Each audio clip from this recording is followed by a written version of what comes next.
Bougouni City, la case qui s'émerge. Bonsoir Monsieur le Président.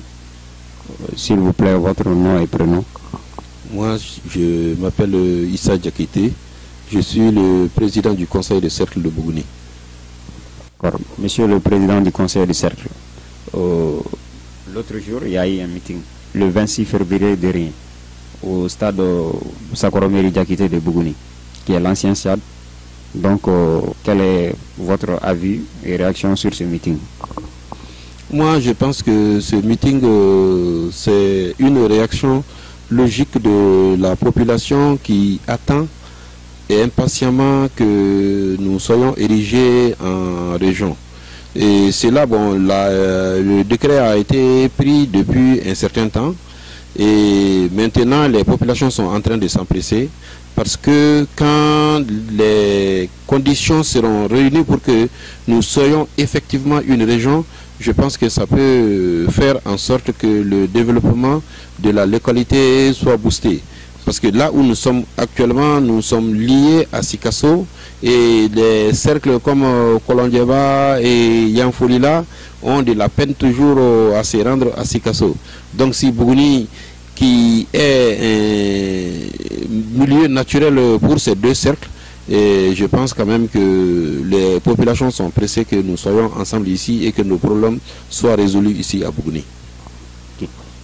Monsieur le Président, on a vu après une publication, le 26 dernier, après une publication de ces mêmes meetings, on a vu des réactions. On ne sait pas quelles sont les idées de votre côté, de votre part, et puis la part des autorités maliennes, concernant ces mêmes meetings toujours.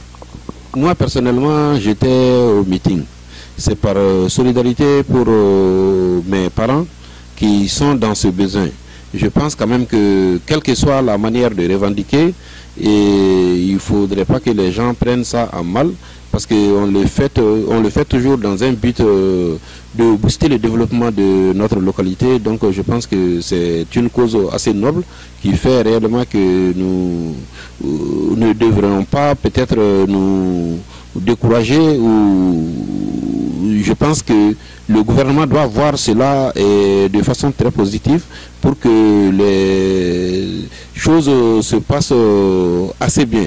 L'impatience de la population, il faudrait que les autorités maliennes le comprennent et c'est tout à fait logique. Et pour moi, peut-être que les gens n'ont pas les mêmes manières de revendiquer, mais quand même c'est une aspiration de la population auquel on doit tenir compte. Vous parlez de l'aspiration de la population. Donc ça veut dire que ce meeting-là a été organisé par la population lui-même, mais non les autorités même de Bougouni. Non, mais bon, il y a un comité d'organisation pour les 9 régions qui n'ont pas d'avoir bénéficié de tout ce qu'ils doivent avoir pour être région, étant donné que ces 9 localités sont érigées déjà en région par un décret présidentiel et par une loi même qui est votée. Bon, donc il y a de soi que les populations s'organisent, il y a des comités d'organisation au niveau de toutes ces localités qui se sont retrouvées. Donc s'ils viennent et que c'est à Bougouni et que la réunion se tienne ici, on est obligé d'être à leur côté aussi pour leur signifier aussi que nous sommes avec eux.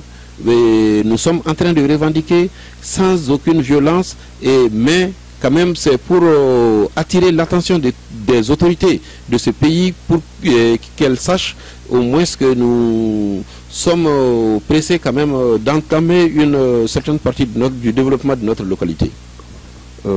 Actuellement, la ville de Bougouni, on demande maintenant sa régionalisation. Et cette régionalisation-là ne peut se faire sans pourtant que les autorités remarquent certaines choses sur la ville même de Bougouni.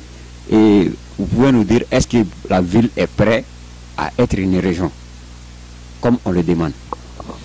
Moi, je pense que principalement chez nous ici, tout est prêt pour que Bougouni soit une région.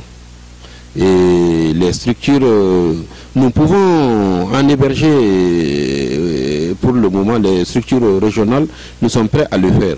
Et les populations des cercles qui doivent venir à Bougouni ici sont beaucoup même plus pressées que les gens de Bougouni. Donc il n'y a pas de raison que Bougouni ne soit pas prêt pour devenir actuellement une région.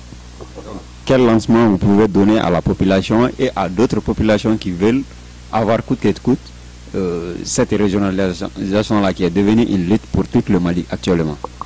Oui, toutes les régions non opérationnelles à travers le Mali, il faudrait que les gens comprennent que le pays a traversé des difficultés très immenses. Et je pense que il y a des difficultés qui ont fait peut-être que des difficultés d'ordre financier qui ont fait que ces régions n'ont pas pu être valorisées jusqu'à ce jour.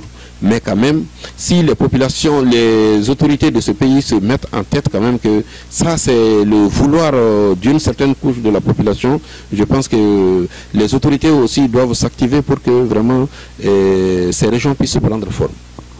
Merci, Monsieur le Président.